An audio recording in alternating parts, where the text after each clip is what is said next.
You can see WordPress came in the year 2003 as a CMS. CMS is basically content management system which helps you in creating a website easily by maintaining your content which you can easily edit and publish.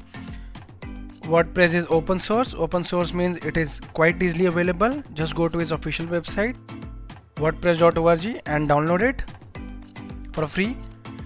We will be looking at all about this in the upcoming videos. So now you can see some other stuff about WordPress, that it consists of themes. Themes are basically layout files through which you can easily change the structure of a website. Let's say you want a 1-column website or a 2-column website. You can easily create it with WordPress using themes. So the next one would be plugins. Plugins are basically, you can say, a software through which you can easily extend the functionality of a WordPress website. Let's say you need to add some options in your website, to add some stuff, you can easily do it with plugins. The next will include multi-language. So let's say you want to create your tutorial in a language other than English, you can easily do it with WordPress. There are many options available.